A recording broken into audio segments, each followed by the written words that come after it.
first, I'll build my own car venture. These are like my children out there. They're very successful. They lost their personality.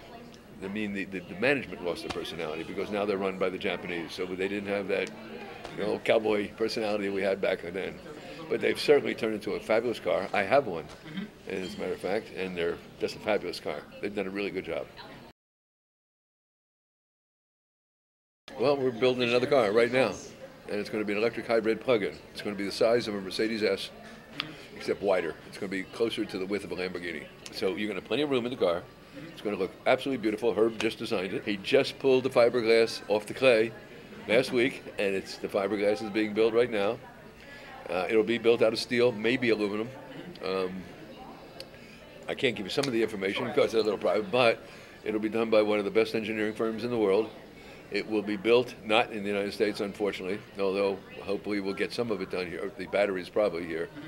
We have a battery technology that we think we can guarantee for 250,000 miles. What we're planning on doing is the following. There are a lot of people out there who want to get in the electric hybrid business, but it costs money for engineering and for development.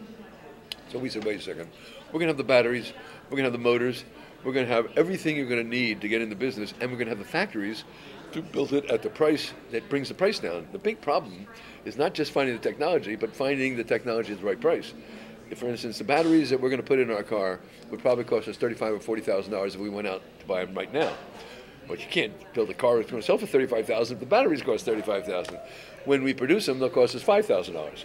So we're going to offer to maybe 50 or 100 small manufacturers around the world, and the big manufacturers, if they want, the opportunity to join our team, be part of our R&D, and then be able to buy from those factories at small quantities, 100, 1,000, and get in the business as if they're buying 1,000,000.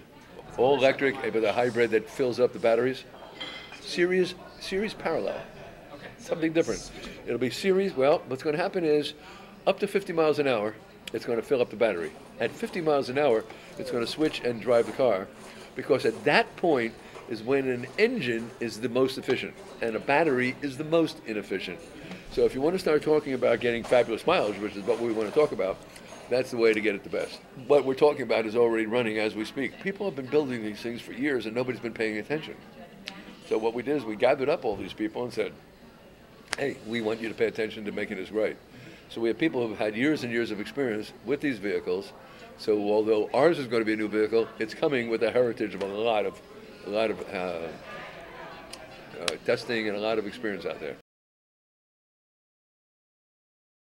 Probably right now it's going to be in China, although I just came back from Turkey and they seem to be really interested in becoming the center of the electric vehicle revolution.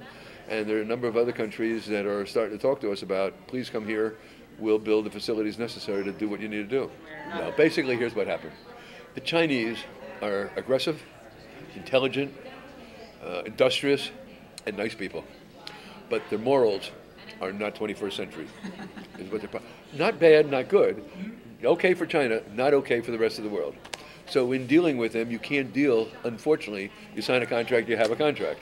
You sign a contract, and that gives them the right to, they think, change anything they want whenever the hell they feel like. Now, if it's their product you're trying to take in, you sort of are stuck with that game. Well, we're not stuck with that game anymore because it's now my product, we're bringing there. And then, of course, you have the problem of stealing. They don't like to protect copyrights and all sorts of trademark things, right? So again, if you're going to do business with them, how do you do? Let them sign a license so they can have it for China, so you don't have to worry about them stealing it. And then build to our specifications. We believe we can have a good relationship, taking in consideration some of their idiosyncrasies, let's call it. But what they did with visionary vehicles was highly unethical and probably illegal. And of course, possibly the courts will tell whether or not. The nice part about it is if there's anything we have to do in the courts, it'll be in the United States. The vehicles they had when we got there would have done just as badly. The vehicles they're going to bring over here are going to meet the test, or Chrysler's not going to be able to bring them in, that's for sure. But I believe the cars they're going to bring in for Chrysler are Chrysler design cars. Do they know what to do? Well, we hired the right people. If they listened to them, they could have gotten the right job. Well, they still have them working for them. So they actually have the people that we introduced them to who are working for us are still working for Cherry right now.